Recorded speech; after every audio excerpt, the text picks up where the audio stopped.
ಸ್ನೇಹಿತರೆ, ನಮ್ಮ ಭಾರತದ ರಕ್ಷಣಾ ಬೆಳವಣಿಗೆಗಳ ಪ್ರತಿಯೊಂದು ಸುದ್ದಿಯೂ ನಿಮಗೆ ತಲುಪಬೇಕೆಂಬುದು ನಮ್ಮ ಉದ್ದೇಶ.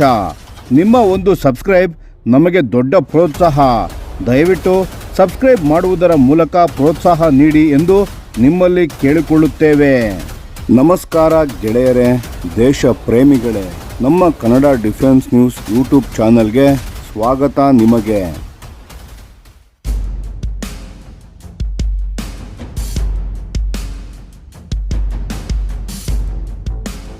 ನಮಸ್ಕಾರ ಸ್ನೇಹಿತರೆ, ಮತ್ತೊಮ್ಮೆ ಸ್ವಾಗತ ನಮ್ಮ ಚಾನಲ್ಗೆ. ಇವತ್ತು ನಾವು ಮಾತನಾಡಲು ಹೊರಟಿರೋದು ಭಾರತದ ಹೈಪರ್ಸಾನಿಕ್ ಮಿಸೈಲ್ ಕ್ಷೇತ್ರದಲ್ಲಿ ನಡೆಯುತ್ತಿರುವ ಒಂದು ಅತ್ಯಂತ ಮಹತ್ವದ ತಿರುವಿನ ಬಗ್ಗೆ. ಇದನ್ನು ಕೇಳಿದರೆ ನಿಮಗೆ ಖಂಡಿತ ಹೆಮ್ಮೆ ಅನಿಸುತ್ತೆ. ಆದರೆ ಜೊತೆಗೆ ಕೆಲವು ಕಹಿ ಸತ್ಯಗಳು ಇವೆ. ಅವನ್ನು ನಾವು ನೇರವಾಗಿ ಹೇಳಬೇಕು. ತಡ ಮಾಡದೆ ಶುರು ಮಾಡೋಣ ಬನ್ನಿ. ಬ್ರಹ್ಮೋಸ್ 2 ಕನಸು ದೊಡ್ಡದಿತ್ತು, ಆದರೆ ಬೆಲೆ ಇನ್ನೂ ದೊಡ್ಡದಾಯಿತು. ನೀವೆಲ್ಲ ಬ್ರಹ್ಮೋಸ್ ಸೂಪರ್ಸಾನಿಕ್ ಮಿಸೈಲ್ನ ಬಗ್ಗೆ ಕೇಳಿದ್ದೀರಾ. ಭಾರತ ಮತ್ತು ರಷ್ಯಾ ಜೊತೆ ಸೇರಿ ಮಾಡಿದ ಆ ಮಿಸೈಲ್ ಇಡೀ ಜಗತ್ತನ್ನೇ ಬೆರಗುಗೊಳಿಸಿದೆ. ಅದರ ಮುಂದಿನ ಆವೃತ್ತಿಯಾದ ಬ್ರಹ್ಮೋಸ್ 2 ಇದು ಮ್ಯಾಕ್ 7ರಿಂದ ಮ್ಯಾಕ್ 8ರ ವೇಗದಲ್ಲಿ ಹಾರಬಲ್ಲದು. 1500 ಕಿಲೋಮೀಟರ್ ವ್ಯಾಪ್ತಿ ಹೊಂದಿರೋ ಯಾವುದೇ ಆಧುನಿಕ ಏರ್ ಡಿಫೆನ್ಸ್ ಶೀಲ್ಡನ್ನು ಭೇದಿಸಬಲ್ಲ ಒಂದು ಅದ್ಭುತ ವೆಪನ್ ಆಗಿ ವಿನ್ಯಾಸ ಮಾಡಿದ್ದರು. ಆದರೆ ಏನಾಯಿತು ಗೊತ್ತಾ? ಈ ಮಿಸೈಲ್ನ ಮೇಡನ್ ಫ್ಲೈಟ್ ಅಂದರೆ ಮೊದಲ ಹಾರಾಟ ಪರೀಕ್ಷೆ 2027ರಿಂದ 28ಕ್ಕೆ ಮುಂದೂಡಲ್ಪಟ್ಟಿದೆ. ಯಾಕೆ ಈ ಡಿಲೇ ಆಯಿತು ಅಂತ ಕೇಳ್ತೀರಾ? ಉತ್ತರ ಒಂದೇ ಮಾತಿನಲ್ಲಿ ಹೇಳಬಹುದು. ರಷ್ಯಾ ತನ್ನ ಸ್ಕ್ರಾಮ್ಜೆಟ್ ಇಂಜಿನ್ ತಂತ್ರಜ್ಞಾನವನ್ನು ಭಾರತಕ್ಕೆ ಸಂಪೂರ್ಣವಾಗಿ ಹಸ್ತಾಂತರಿಸಲು ತಯಾರಿಲ್ಲ. ಮತ್ತು ಈ ಟೆಕ್ನಾಲಜಿ ಟ್ರಾನ್ಸ್ಫರ್ ಇಲ್ಲದೆ ಏನಾಗುತ್ತೆ? ಒಂದೊಂದು ಬ್ರಹ್ಮೋಸ್ 2 ಮಿಸೈಲ್ನ ಬೆಲೆ ತಯಾರಿಸಲು $12.5 ಮಿಲಿಯನ್ ಅಂದರೆ ಸರಿ ಸುಮಾರು 100 ಕೋಟಿ ಒಂದು ಮಿಸೈಲ್ಗೆ. ಇದು ಅಸ್ತಿತ್ವದಲ್ಲಿರೋ ಸೂಪರ್ ಸಾನಿಕ್ ಬ್ರಹ್ಮೋಸ್ ಮಿಸೈಲ್ನ ಬೆಲೆಗಿಂತ 2.5 ಪಟ್ಟು ಹೆಚ್ಚು. ಯೋಚಿಸಿ ಸ್ನೇಹಿತರೆ, ಯುದ್ಧ 1 ಗಂಟೆಯಲ್ಲಿ ಮುಗಿಯಲ್ಲ. ಅಂಥ ಸಂದರ್ಭದಲ್ಲಿ ನೀವು 100 ಕೋಟಿ ಬೆಲೆಯ ಮಿಸೈಲನ್ನು ಶತ್ರುವಿನ ಏರ್ ಬೇಸ್ ಶೆಲ್ಟರ್ ಮೇಲೆ ಹೊಡಿತೀರಾ. ಅದು 100 ಬಾರಿ. ಇದು ಎಕನಾಮಿಕಲಿ ಫೀಸಿಬಲ್ ಅಲ್ಲ.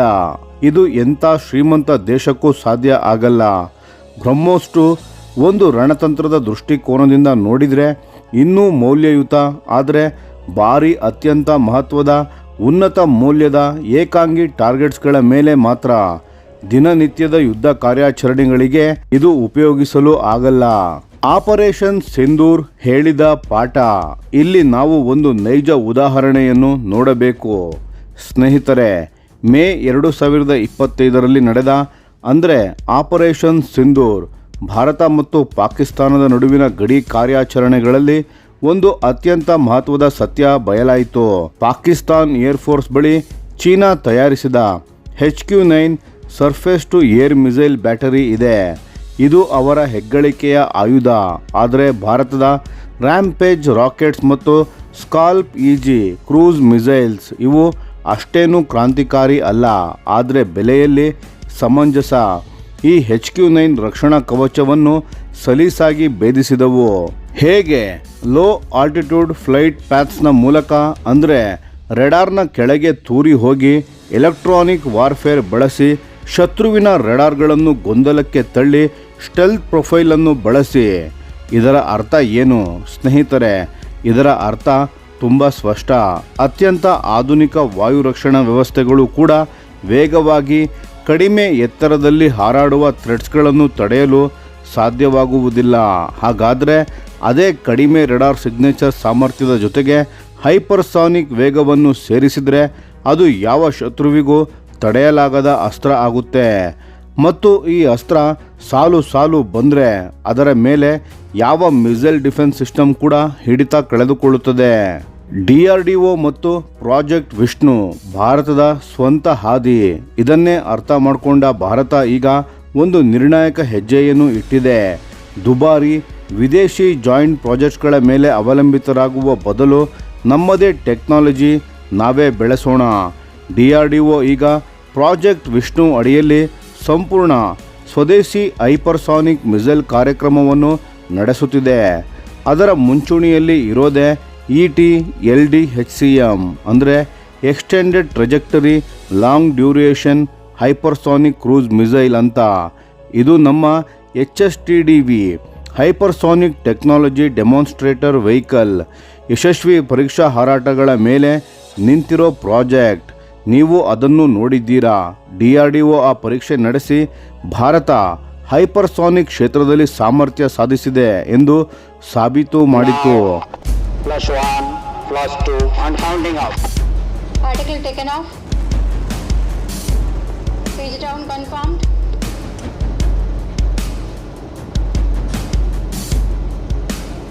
Particle health normal.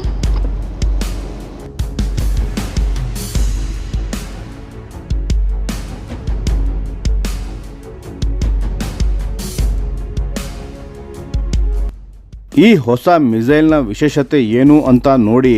ಮೊದಲನೆಯದಾಗಿ ಸ್ವದೇಶಿ ಸ್ಕ್ರಾಮ್ಜೆಟ್ ಇಂಜಿನ್. ರಷ್ಯಾ ಮೇಲೆ ನಂಬಿಕೆ ಬೇಡ, ಅವರ ಟೆಕ್ನಾಲಜಿಗಾಗಿ ಕಾಯೋ ಅಗತ್ಯವೂ ಬೇಡ. ನಮ್ಮ DRDO ವಿಜ್ಞಾನಿಗಳು ಸ್ವಂತ ಸ್ಕ್ರಾಮ್ಜೆಟ್ ಇಂಜಿನನ್ನು ಅಭಿವೃದ್ಧಿಪಡಿಸುತ್ತಿದ್ದಾರೆ. ಎರಡನೆಯದಾಗಿ ಆಕ್ಟಿವ್ ಕೂಲಿಂಗ್ ಸಿಸ್ಟಮ್ಸ್. ಹೈಪರ್ಸಾನಿಕ್ ವೇಗದಲ್ಲಿ ಮಿಸೈಲ್ ಹಾರಾಡಿದಾಗ ಉಂಟಾಗೋ ಅಪಾರ ಶಾಖವನ್ನು ನಿಯಂತ್ರಿಸಲು ಅಡ್ವಾನ್ಸ್ಡ್ ಕೂಲಿಂಗ್ ಮೆಕಾನಿಸಮನ್ನು ಅಳವಡಿಸುತ್ತಿದ್ದಾರೆ. ಮೂರನೆಯದಾಗಿ ಮಾಡ್ಯುಲರ್ ಡಿಸೈನ್. ಒಂದೇ ಡಿಸೈನ್ನಲ್ಲಿ ಬೇರೆ ಬೇರೆ ವಾರ್ಹೆಡ್ಗಳನ್ನು ಹಾಕಬಹುದು. ಗಡುಸಾದ ಭೂಗತ ಬಂಕರ್ಗಳನ್ನು ಹೊಡೆಯಲು, ಮೊಬೈಲ್ ಟಾರ್ಗೆಟ್ಗಳನ್ನು ಹೊಡೆಯಲು ಅದಕ್ಕೆ ತಕ್ಕಂತೆ ವಾರ್ಹೆಡ್ಗಳನ್ನು ಕಸ್ಟಮೈಸ್ ಮಾಡಬಹುದು. ನಾಲ್ಕನೆಯದಾಗಿ ಮತ್ತು ಇದು ಅತ್ಯಂತ ಮುಖ್ಯ, ಕಡಿಮೆ ಬೆಲೆ. ಹೆಚ್ಚಿನ ಸ್ವದೇಶಿ ಕಾಂಪೊನೆಂಟ್ಸ್ಗಳನ್ನು ಬಳಸಿ ದೊಡ್ಡ ಪ್ರಮಾಣದಲ್ಲಿ ತಯಾರಿಸಿ ಒಂದೊಂದು ಮಿಸೈಲ್ನ ಬೆಲೆಯನ್ನು ಇಳಿಸೋದು. ಇದು ಈ ಪ್ರಾಜೆಕ್ಟ್ನ ಮೂಲ ಗುರಿ. LRASHM. ಭಾರತ ಈಗಾಗಲೇ ಮ್ಯಾಕ್ 10 ವೇಗವನ್ನು ತಲುಪಿದೆ. ಸ್ನೇಹಿತರೆ, ಇನ್ನೊಂದು ಸಂತೋಷದ ಸುದ್ದಿ ಕೇಳಿ. ಒಡಿಶಾದ ಕರಾವಳಿಯಲ್ಲಿ ನಡೆದ ಪರೀಕ್ಷೆಗಳಲ್ಲಿ ಭಾರತ long range anti ship hypersonic missile LRASHM ಅನ್ನು ಯಶಸ್ವಿಯಾಗಿ ಪರೀಕ್ಷಿಸಿದೆ. 3, 2, 1 now. ಅದರ ಸಾಮರ್ಥ್ಯ ಕೇಳಿ. ಮ್ಯಾಕ್ 10 ವೇಗ ಅಂದರೆ ಶಬ್ದದ ವೇಗಕ್ಕಿಂತ 10 ಪಟ್ಟು ವೇಗ, 1500 ಕಿಲೋಮೀಟರ್ಗಿಂತ ಹೆಚ್ಚು ವ್ಯಾಪ್ತಿ ಮತ್ತು ಇದು ಅತ್ಯಂತ ಮಹತ್ವದ ಭಾಗ, ಅನ್ಪ್ರಿಡಿಕ್ಟಬಲ್ ಸ್ಕಿಪ್ಪಿಂಗ್ ಟ್ರೆಜೆಕ್ಟರೀಸ್. ಅಂದರೆ ಈ ಮಿಸೈಲ್ ಒಂದೇ ದಿಕ್ಕಿನಲ್ಲಿ ಹೋಗಲ್ಲ, ಮೇಲೆ ಕೆಳಗೆ ಸ್ಕಿಪ್ ಮಾಡುತ್ತಾ ಹೋಗುತ್ತೆ. ಯಾವ ರೆಡಾರ್ ಕೂಡ ಇದನ್ನು ಟ್ರ್ಯಾಕ್ ಮಾಡಲು ಸಾಧ್ಯವಾಗುವುದಿಲ್ಲ. ಇದು ಭಾರತದ ಹೈಪರ್ಸಾನಿಕ್ ಗ್ಲೈಡ್ ಟೆಕ್ನಾಲಜಿಯಲ್ಲಿ ಎಷ್ಟು ಮುಂದೆ ಬಂದಿದೆ ಎಂಬುದಕ್ಕೆ ಸ್ಪಷ್ಟ ಪುರಾವೆ. ಭಾರತದ ರಣತಂತ್ರ ಏನು ಸ್ನೇಹಿತರೆ, ಇದನ್ನೆಲ್ಲ ಒಟ್ಟಿಗೆ ಸೇರಿಸಿ ನೋಡಿ. ಭಾರತ ಈಗ ಒಂದು ಮಹತ್ವದ 3 ಹಂತದ ಆಕ್ರಮಣ ಶಕ್ತಿಯನ್ನು ನಿರ್ಮಿಸುತ್ತಿದೆ. ಮೊದಲನೆಯದು ಅಸ್ತಿತ್ವದಲ್ಲಿರೋ ಸೂಪರ್ಸಾನಿಕ್ ಬ್ರಹ್ಮೋಸ್ ಮಿಸೈಲ್ಸ್. ಇವು ಈಗಾಗಲೇ ಸಾಬೀತಾದ ಭಯ ಹುಟ್ಟಿಸುವ ಆಯುಧಗಳು. ಎರಡನೆಯದು ಪ್ರಿಸಿಷನ್ ಗೈಡೆಡ್ ಬಾಂಬ್ಸ್ ಮತ್ತು ಸ್ಕಾಲ್ಪ್, ರ್ಯಾಂಪೇಜ್ ತರಹದ ಸ್ಟ್ಯಾಂಡ್ ಆಫ್ ವೆಪನ್ಸ್. ಇವು ಬೆಲೆಯಲ್ಲಿ ಸಮಂಜಸ, ಸಂಖ್ಯೆಯಲ್ಲಿ ಹೆಚ್ಚು.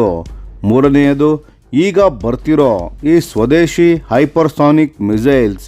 ವೇಗ ಹೆಚ್ಚು, ಬೆಲೆ ಕಡಿಮೆ, ಸಂಖ್ಯೆ ಹೆಚ್ಚು.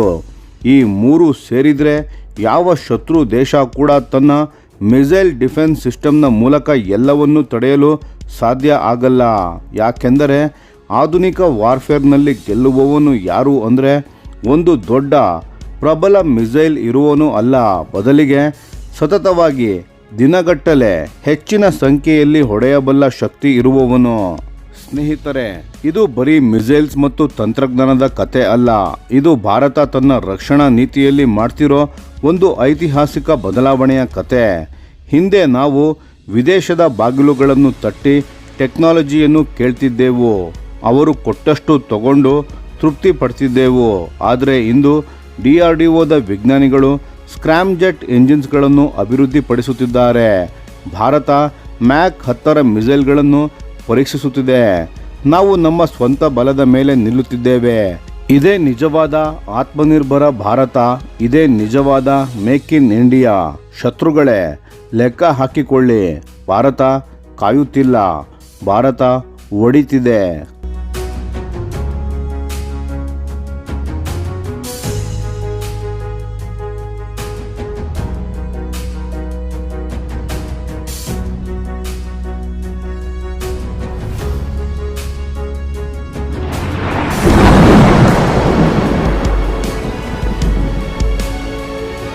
ಈ ವಿಡಿಯೋ ನಿಮಗೆ ಇಷ್ಟವಾಗಿದ್ದರೆ ಲೈಕ್ ಮಾಡಿ ಮತ್ತು ನಮ್ಮ ಚಾನೆಲನ್ನು ಸಬ್ಸ್ಕ್ರೈಬ್ ಮಾಡಿ ಹಾಗೂ ಬೆಲ್ ಐಕಾನ್ ಒತ್ತಿ. ಯಾವ ಅಪ್ಡೇಟ್ಗೂ ಮಿಸ್ ಆಗಬೇಡಿ. ಡಿಫೆನ್ಸ್ ಸುದ್ದಿಗಳನ್ನು ತ್ವರಿತವಾಗಿ ಪಡೆಯಿರಿ. ನಿಮ್ಮ ಬೆಂಬಲವೇ ನಮ್ಮ ಶಕ್ತಿ. ಭಾರತ ಬಲಿಷ್ಠವಾಗಲಿ ಎಂದು ಆಶಿಸುತ್ತಾ ಭಾರತ ಮಾತೆಗೆ ಜೈ. ಧನ್ಯವಾದಗಳು.